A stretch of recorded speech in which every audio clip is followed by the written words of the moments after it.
right after the preliminaries, but we were aiming for right before the preliminaries. Right, so we missed a little bit on that one. But we're trying to get it, obviously, until we get that tournament server where people can choose which patch they want to play on, we're definitely right now just trying to target times where we'll do the least amount of damage to any major tournaments. Of course, there will come a day where there are no, I hope there will come a day where there are no tournaments out there there's no time for it. There's always a tournament, right? And there's always something major going on. And by that time, we better have that tournament server up and running. In the last few patches, you've made a number of changes to both Roaches and Reapers that have almost completely killed off the early Reaper attacks against Zerg. But do you think that might have been too hasty and not given the community enough chance to really figure out strategies to counter that? Because in the recent GSL, Fruit Dealer kind of showed a lot of Zerg players that we may be playing the race wrong, and this patch, or these series of patches, may have just been too hasty. Do you feel that way? For the Reapers change specifically, as we talked about in this presentation, our main focus is on the competitive level, but we do care about other levels as well as other game types as well. And in this case specifically, especially in team games, we are seeing that at the very highest level, Terran plus Zerg teams were almost 50% of the top teams in both US and Korea. And these teams were actually using this very specific fast mass Reaper with mass speed upgraded Zergling strategy.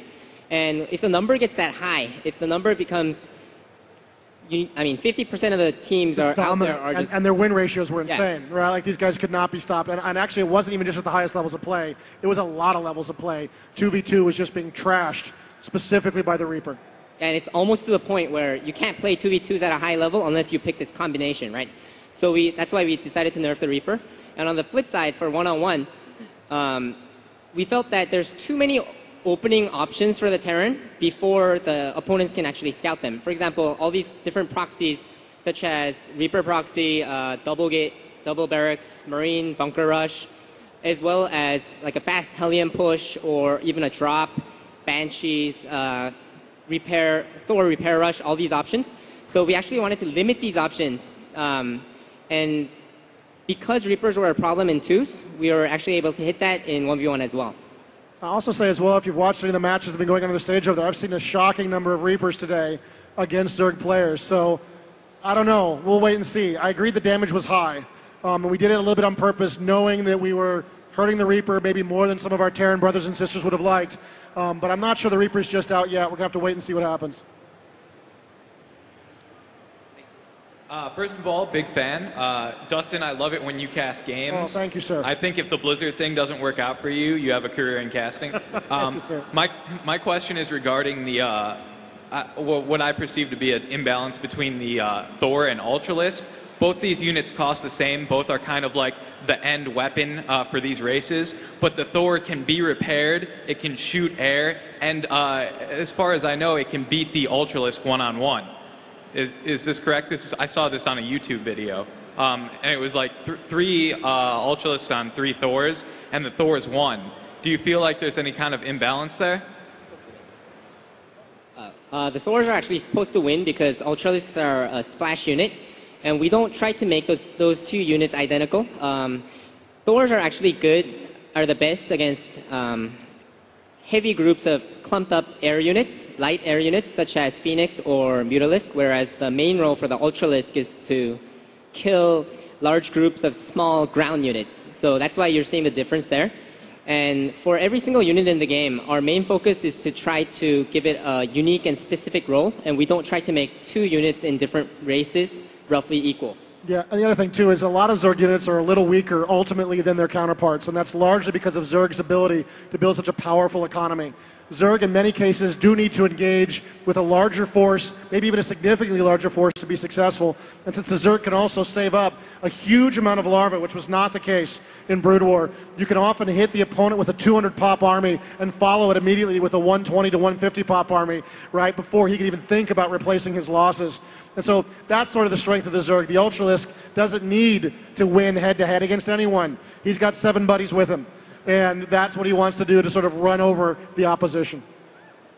Okay, thank you. We have time for about 1 or 2 more questions. Hey guys, I love the Slayer's Boxer Fruit Dealer match last night. It was awesome. Awesome.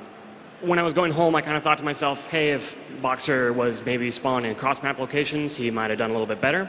I was wondering, do you take stats that are relevant to player spawn locations? And I mean, I know kind of law of large numbers, maybe it kind of works itself out, but I couldn't help but think maybe that has some impact on the metagame. What do you think? It's a really great question. I don't know if we have those stats. I'm not certainly seeing them in my daily reports about the balance, but map balance is extremely real, right? It's a big factor in what's going on, and we could make the game perfectly balanced, I suppose, if we picked one map and never moved it from that. But we do want this versatility and variability in gameplay, so you do have to learn different matchups, not only by race, but also by spawn position. So we do create variable maps with different balance points on them, but we are in constant watch out for maps that sort of get a little too far off the line, right, where it's a little too easy for one race to have an advantage. We've actually recently cut a couple maps from ladder play, even though we love these maps, but specifically because there was just too many imbalances with specific matchups on those matches. We swapped other maps in. So, yeah, map can have a significant impact, and it's definitely one of the variables we watch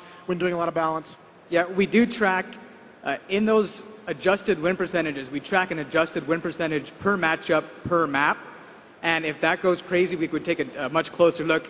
When we were first looking at what type of stats to gather in order to make sure the maps were fair, I worked closely with the map designers, and I asked them, do you want on-location, like location-based win percentage type stuff also? And they said, that might be drilling down too far, but if we got into a situation where it was obviously favoring a race, then we could drill down more.